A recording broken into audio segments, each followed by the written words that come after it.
Hi everyone, hopefully you can see and hear me okay. Thank you so much for inviting me along today.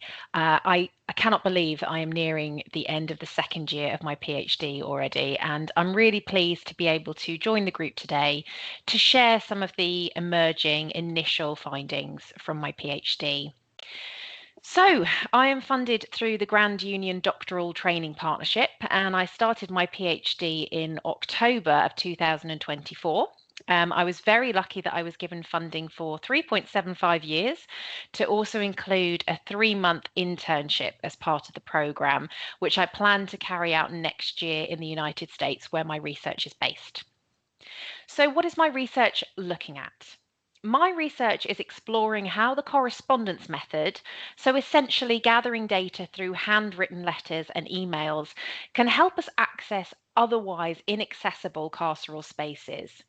By utilizing this method, I aim to help increase understanding of how intimate partner violence shapes women's pathways to prison in Nevada in the United States. So why Nevada? That's the question that I so often get asked. Why am I doing research 5,000 miles away from where I'm based here, just outside of London? Well, I've been engaging in work in the States since 2018. Inspired by various Christian outreach programs, as a woman of faith, I began writing to a number of incarcerated individuals in various facilities across the United States, and I developed a series of friendships which have shaped my life in unexpected and profound ways. It was when the pandemic hit that I decided it was time to undertake my master's, and I opted to study in the School of Law at Birkbeck, University of London. My criminology dissertation explored the impact that the pandemic was having on the mental and physical well-being of men and women held by the Nevada Department of Corrections, which I'll refer to as NDOC going forward. I reached out to a grassroots organization called Return Strong, which was founded in 2020 by Jody Hocking, whose husband very sadly recently passed away, but he was incarcerated by NDOC at the time. With a background as a union organizer, she was able to build an incredible movement in the state, supported by those who were incarcerated and their friends and families who were grappling with extensive lockdowns, poor communication from NDOC, and practices which caused Nevada to have, at one point, the highest number of prison deaths per 100,000 inmates because of COVID-19. While working on my master's, I also began to volunteer to lead a case for one of Return Strong's members who had been incarcerated for 17 years. He'd received two 20 to 50-year sentences for his involvement in a tragic accident when he was just 19 years old. In March of 2022, we were successful in securing him clemency through the Nevada Board of Pardons Commissioners, and he was able to return safely home to his family in the following August. In my quest to understand the Nevada Board of Pardons Commissioners, I would observe every case, taking notes, I would watch attorneys practice, I would essentially try to learn the ins and outs. And in 2021, I watched the case of Phyllis Miller, a woman in her late 70s who has since become one of my dear friends. I'll provide you with a very brief overview of her case just to help set the scene as it helps to demonstrate how I chose the specific topic that I have for my research. So Phyllis was involved in a relationship. She was married to a man where there was a lot of intimate partner violence that was taking place. Her son, who was grown and had gone off to the military, came back and got into an altercation with the individual involved. Unfortunately, it led to Phyllis's husband being killed in the altercation. The case was extremely complex. Her son was picked up and charged with first-degree murder. But a few weeks after this point, Phyllis was also implicated. Her son told the police when he was under intense interrogation that he'd had a conversation with Phyllis previously about taking this man's life. As a result, Phyllis was then picked up and, as I said, implicated in the trial and the case. She was sentenced to 2 life without parole sentences for her involvement in the murder. She has been incarcerated now for over 30 years. She just turned 79 last week. Her son served his prison sentence, but had his case overturned due to some technicalities and some issues that took place during his trial. He's since been home from prison for over 10 years, but Phyllis remains incarcerated. She has been considered by the Nevada Board of Pardons Commissioners twice, once in 2011 and then in 2021, which was the time that I saw her present. And both times she's been catastrophically failed by the legal representatives that were supposed to be advocating for her. So neither of those hearings were successful, and Phyllis remains incarcerated. As you can imagine, the physical toll that being incarcerated in a space like Florence McClure Women's Correctional Centre, which is the site of my research, they've taken a real toll on Phyllis's physical well-being, and she unfortunately now has to have daily medical treatment. She has to have oxygen treatments because she has advanced COPD. The access to medical support in there obviously is really difficult, and I'm fighting very hard to try and bring Phyllis home. Now, the reason I tell you this is because Phyllis is essentially the inspiration behind my PhD. The cruelty and the inequity she faced and continues to face became the fuel behind my desire to try and understand and raise awareness of the experiences of women at Florence McClure Women's Correctional Centre and Gene Conservation Camp in Southern Nevada. Because Phyllis is one of hundreds of women who have lived experience of intimate partner violence, IPV, and have seen it play a direct role in their legal cases. In late 2023, I began to work on my PhD proposal, and through the amazing support of the team in social policy and criminology at the Open University, I was successful in securing a Grand Union doctoral training partnership scholarship. But this time round, different to my master's, my research would focus exclusively on incarcerated women in Nevada. Conducting academic research in Nevada's prisons is really difficult. NDOC does not authorize access to its facilities for academics, so I've never been able to conduct any research on site. Although I've been to many prisons in Nevada, these have been through standard visitation routes. So I've visited Nevada 12 times now, and in that time, I've been able to visit Warm Springs Correctional Center in Carson City, which is now closed, Lovelock Correctional Center in the north, and Southern Desert Correctional Center, which is just outside of Las Vegas. I was also able to visit Florence McClure Women's Correctional Centre as a volunteer for Return Strong, and that visit took place in September, so just a few months ago. During that visit, I was able to meet many of my research participants face to face for the first time. Return Strong has been using the correspondence method since its inception as a primary way of communicating with its members, and over the last few years have collated thousands of letters. In the last year, NDOC finally issued digital tablets to those it holds, which means that incarcerated men and women can now communicate digitally through an app called Getting Out. These have played an important role in my data collection, as I'm now able to communicate near instantly with my research participants. Now, this turned out to be a bit of a blessing and a curse at the same time, which I will elaborate on shortly. So just to touch on the literature available on the correspondence method, I reference many of these in my upgrade report and would be very happy to share the list from my literature review. I popped some of them up on the screen here. Jennifer Harris first wrote a paper published in 2002 on it as a potential route to gather qualitative data from individuals. Now, in her study, it was participants who actually were engaging in self-harm, and her paper helped to form the basis of my thinking. Obviously, its use during the pandemic increased, with a number of academics using it as a method to gather insights while prisons were closed to the outside world. And again, I've popped some of those on the screen. I strongly believe that the method is actually underutilized and can be a really powerful way of gathering data from spaces that are otherwise inaccessible.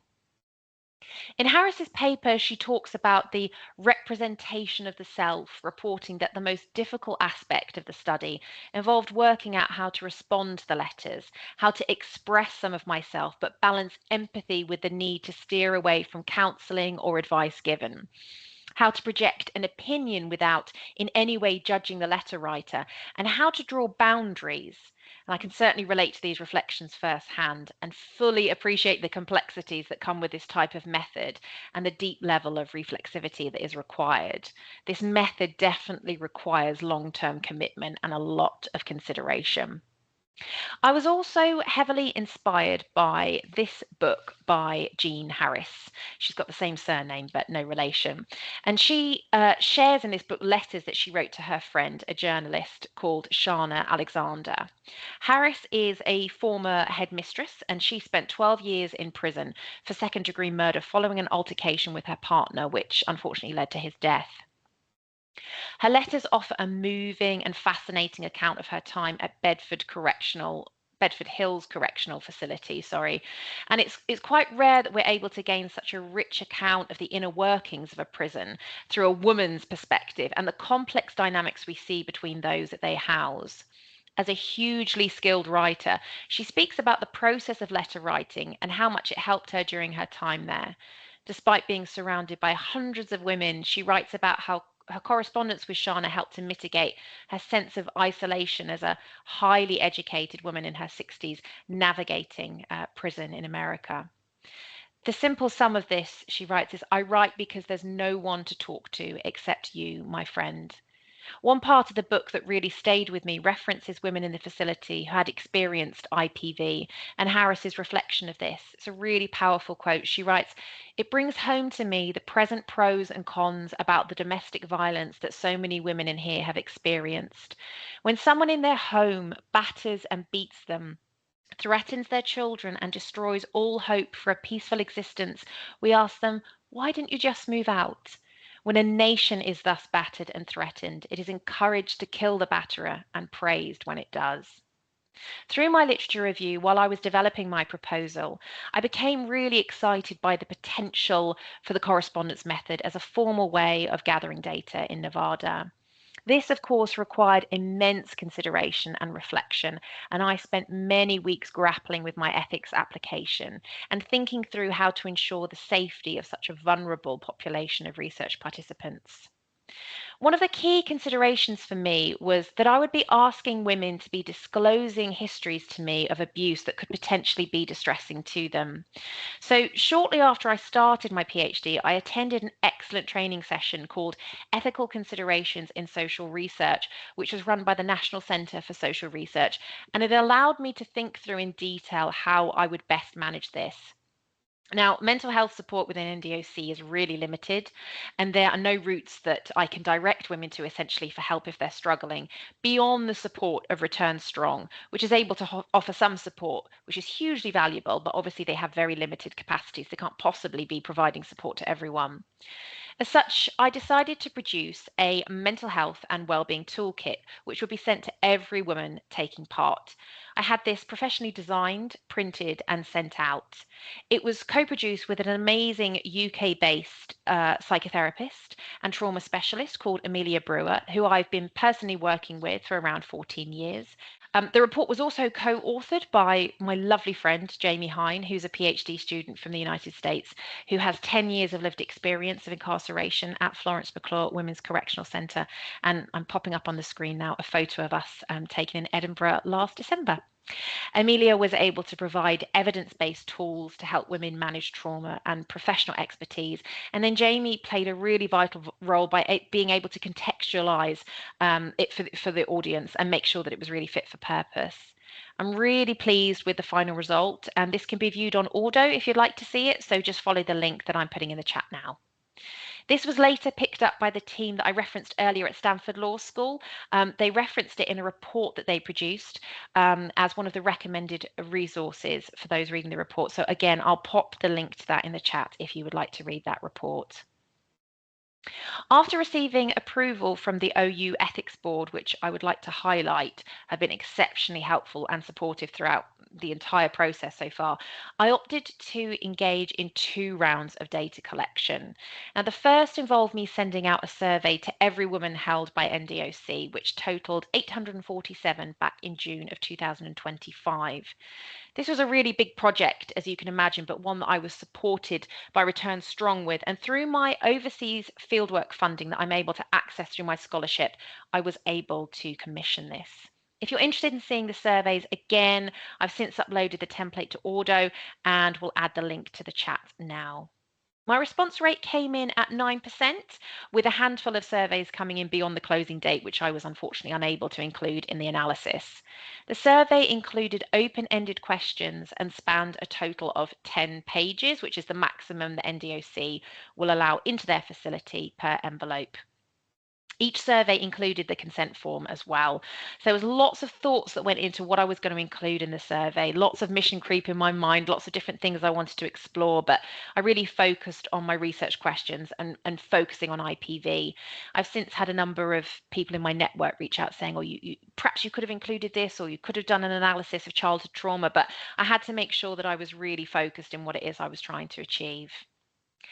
So as I said, the surveys were returned, they were sent out, and then they were returned to Return Strong's PO box in Carson City and uploaded securely to an OU SharePoint site by one of their employees.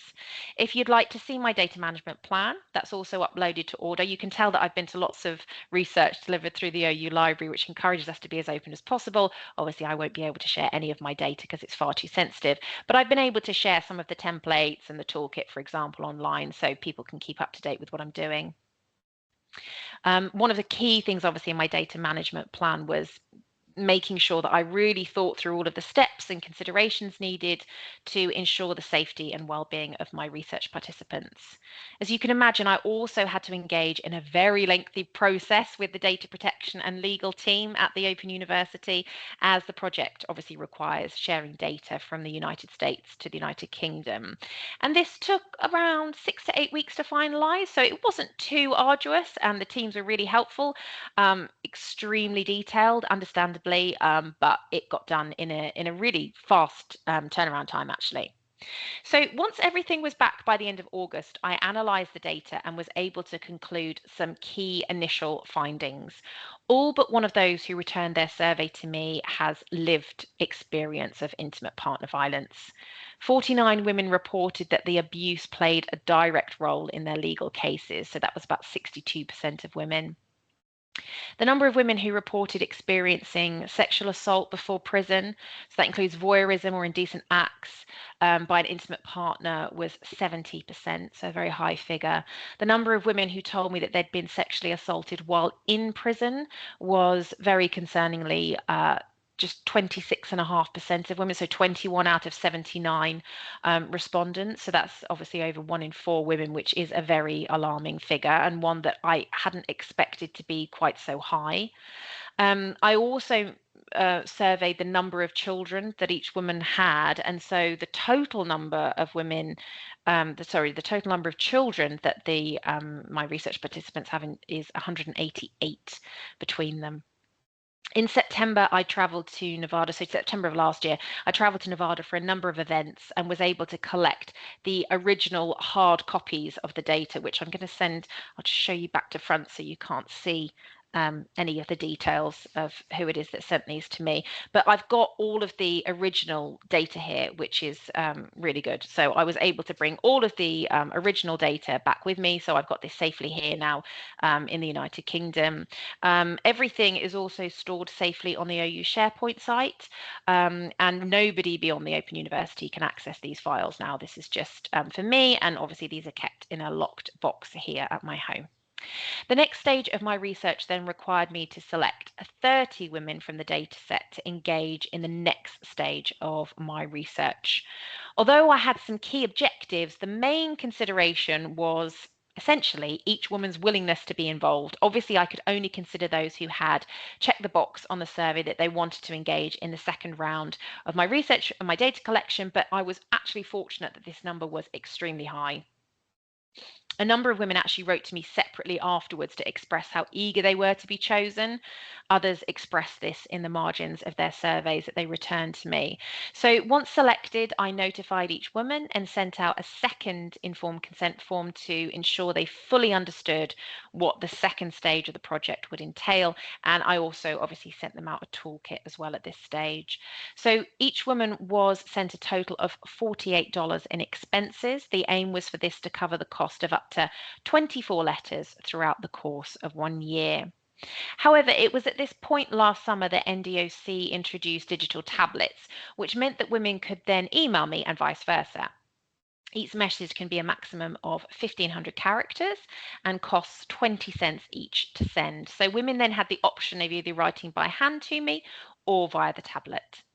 The second data collection period officially started in December of 2025, which in hindsight was a dreadful time to start because obviously we had the Christmas break. I went away. It caused some delays in terms of me being able to respond. I hadn't accounted for the speed in which women would respond to me. And so, yeah, in hindsight, I definitely would not have started my data collection in December had I known. But this was obviously once all the payments had been administered and all consent forms had been returned to me. So at this point, I had a number of women reaching out to me asking to be involved as news was spreading within the facility about my research project. I'd also met many women when I had visited the facility in September, and they'd also shown willingness to engage. And unfortunately, I wasn't able to include as many women as I would have liked to. I'm just one person. I think, as I will come to, including 30 women in the second round of my data collection has been massively ambitious. So I think, yes, ideally I would have been able to liaise with many more, but it's just me. I'd need a full team, I think, to be able to do this at scale. Unfortunately, not all of the women had received the original survey, which is not uncommon. Mail does often go missing, so many of them were finding out about the research project after I'd already made my selection. So I had to go back and explain that the reasons why I wasn't able to bring them on board. But I was utterly overwhelmed with willing participants, which is a wonderful position to be in, obviously, as a researcher, but really required careful consideration and responses to ensure that each woman left that correspondence with me feeling valued, even if I wasn't taking them forward to the second stage of the research and the data collection. It was really important to me that they had a positive experience when engaging with me. So I'm now 6 months into the data collection period. And although the tablets certainly make communication faster, there are two major drawbacks. The first is that a number of women have reported that they do not feel correspondence sent through the tablet is private enough for them, as messages can and are read by staff. I encouraged any woman who felt this way to write to me by hand to the PO box, and then obviously the letter would be scanned and then securely uploaded to the SharePoint site so that I could access it here from the United Kingdom, and I would then remove it immediately from the shared area that I share with Return Strong.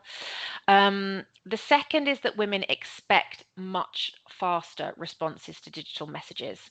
And unfortunately, this just isn't possible. I designed my research project with the idea that I would be handwriting letters back and forward, and I would have 1-2 weeks in between as the letters were being sent. And then it would probably, I envisage, probably take a woman 2 to 3 weeks to be able to write her letter and then return that to me. So my time period was very different. The tablets definitely brought in a whole new dynamic to my research. I ensure that I read each piece of correspondence really thoroughly, and I also make sure that I review previous correspondence to ensure that I'm fully reminded of everything that has been discussed. This is to ensure that I don't inadvertently repeat questions or make a participant feel like she's not being heard. It's really important to me that I pick out like key references like birthdays or key milestones to help build trust and maintain that connection with each of my participants. But this takes a lot of time.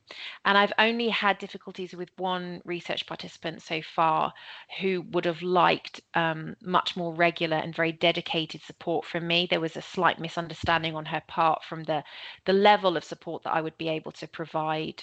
And I think that was probably one of the lowest points in the process so far for me, but one that I immediately discussed with my supervisors, Isla and Francine. And I was really well supported to then handle this and to really manage her expectations and the expectations of all of those women that I'm working with. And also to not take on too much guilt and to remember that I'm just one human being. I'm doing the best that I can. And there are going to be lags. There are going to be points where I can't reply immediately. And it's about being kind and compassionate to myself as well at the same time.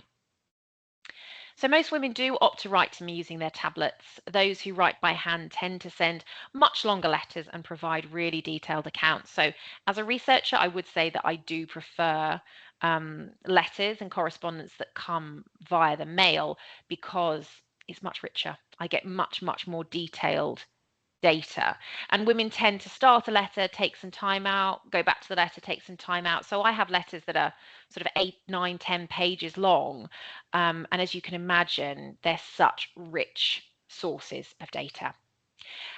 My initial aim, I'm rather embarrassed to say actually and report now, my initial aim was to try and respond every 2 weeks to each of the women, but I soon recognized that this was massively ambitious and it's more likely to be kind of between every 4 and 6 weeks that I'm able to reply.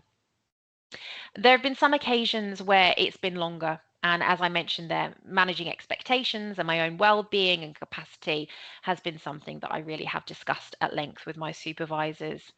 I expected around a third of women to perhaps not respond, which is why I opted for 30 women in the first case, thinking I'd probably have about 20 left, but this hasn't been the case. All women apart from one write to me regularly. Those held at gene conservation camp don't have access to tablets. And I think that that's the reason why I haven't heard back from this one individual, despite me sending her letter through the mail initially. I had to remove 2 women from the study due to the severity of their cases, which came to light as I began corresponding with them. Please let me reassure you, I won't be sharing any of the details here, of course, about their cases or what was involved, but all I'll say is that as a mother, I was unable to continue writing to either of them. Again, this was a decision which was discussed at length with my supervisors, who helped to guide me on how to best manage the removal of the 2 participants in a professional and kind way, but that also set really clear boundaries that stated no more correspondence will be taking place. Before I close, I just want to extend a really heartfelt thanks to Isla and Francine. This work would not be possible without them. Their reassurance and their kindness and their patience have made this research project possible. I can't believe I'm over halfway through already, but anytime I've had an issue, they're there to support me, and it's a joy and a pleasure working with both of them. This PhD is obviously interdisciplinary. It's combination of criminology and law, and so the combination of their disciplines are the ideal blend, and I am so grateful. So if you'd like any more information on my PhD, would like to see a short research video that I produced, or would like to read my latest blog, I'm going to put all of those links in the chat. And I think we've got a few minutes left now for Q&A.